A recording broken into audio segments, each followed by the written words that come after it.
الحمد للہ رب العالمین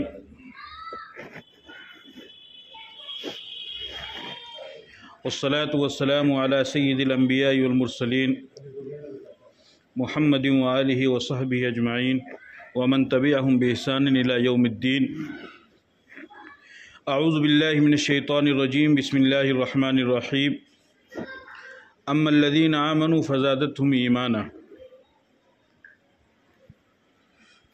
وقال اللہ تعالی فی مقام آخر اذا تلیت علیہم آیاتہ زادتهم ایمانا،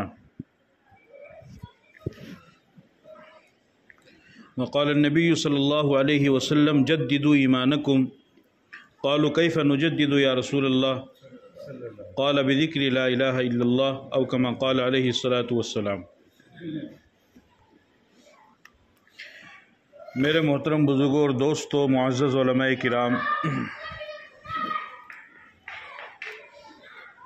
میں نے آپ حضرات کے سامنے قرآن کریم کی آیت تلاوت کی ہے اور نبی پاک صلی اللہ علیہ وسلم کی ایک حدیث آپ کے سامنے ذکر کی ہے۔ اللہ رب العزت نے اس آیت کے اندر یہ ارشاد فرمایا ہے کہ ایمان والوں کے ایمان میں اضافہ ہوتا ہے، اور ہمارا اہل سنت والجماعت کا یہ عقیدہ ہے کہ ایمان تین طرح کا ہوتا ہے۔ ایک تو نبی کا ایمان ہے، دوسرے فرشتے کا ایمان ہے، اور تیسرے امتی کا ایمان ہے۔ نبی کا ایمان وہ ہمیشہ بڑھتا ہی رہتا ہے، اس میں اضافہ ہی ہوتا رہتا ہے، اس لیے کہ وہ براہ راست اللہ کی وحی کو دیکھتا ہے، سنتا ہے۔ اس کے پاس فرشتہ اللہ کا پیغام لے کر کے، وحی لے کر کے آتا ہے، اللہ کے انوارات اور تجلیات کا وہ مشاہدہ کرتا ہے، اس لیے نبی کے ایمان میں برابر اضافہ ہی ہوتا رہتا ہے۔ دوسرا فرشتوں کا ایمان ہے۔ فرشتوں کا ایمان اپنی جگہ پر برقرار رہتا ہے، نہ اس میں اضافہ ہوتا ہے نہ اس میں کمی ہوتی ہے۔ اور تیسرا امتی کا ایمان ہے، یعنی ہمارا ایمان ہے۔ ہمارا ایمان میں کیفیت کے اعتبار سے اضافہ بھی ہوتا ہے اور کمی بھی ہوتی ہے۔ جب انسان ذکر کی مجلس میں بیٹھا ہو، نیک محفل میں بیٹھا ہو، اللہ والوں کی صحبت میں بیٹھا ہو، یا اسی طریقے سے وہ قرآن کی تلاوت کرے، تسبیح کرے، ذکر کرے، یا علماء کرام کے بیانات سنے، نماز پڑھے، عبادت کرے، کوئی بھی نیک عمل کرے، تو اس نیک عمل کے کرتے وقت اور اس نیک عمل کے کرنے کے بعد آپ نے خود اندازہ کیا ہوگا، آپ نے محسوس کیا ہوگا، آپ نے تجربہ بھی کیا ہوگا کہ ایمان کی کیفیت کچھ اور ہوتی ہے اور ایمان میں اضافہ ہوتا ہے۔ اور اسی کے برعکس، اسی کے برخلاف اگر انسان غلط کام کرے، گناہ کے کام کرے، برائی کے کام کرے، ناجائز کام کرے، تو پھر اس صورت میں اس گناہ کے کام کے کرنے کے وقت اور اس گناہ کے کام کے کرنے کے بعد یقینی طور پر آپ نے تجربہ کیا ہوگا کہ انسان کے ایمان میں کمی ہوتی ہے۔ تو اگر انسان نیک اعمال کرے اس کے ایمان میں اضافہ ہوتا ہے، اور اگر وہ برا عمل کرے تو اس کے ایمان میں کمی ہوتی ہے۔ لیکن شریعت اسلامیہ کا اور اللہ کا اور پیغمبر کا ہمیں یہ حکم ہے کہ اللہ رب العزت نے اپنے فضل و کرم سے جو کائنات کی سب سے قیمتی دولت ایمان کی شکل میں ہمیں عطا فرمائی ہے، ہم اپنے اس ایمان کی حفاظت بھی کریں اور اپنے اس ایمان کو بڑھانے کی، اس میں اضافہ کرنے کی کوشش بھی کریں۔ اس لیے کہ جتنا زیادہ ایمان میں اضافہ ہوگا، جتنا زیادہ ایمان بڑھا ہوا ہوگا، اتنا ہی زیادہ انسان اللہ کا قرب حاصل کرے گا، جنت کا قرب حاصل کرے گا، اور اللہ کے محبوب بندوں میں شمار ہو جائے گا۔ اور جتنا زیادہ ایمان انسان کا کمزور ہوگا، اتنا ہی زیادہ وہ نیکیوں سے دور ہوگا، نیک اعمال سے دور ہوگا،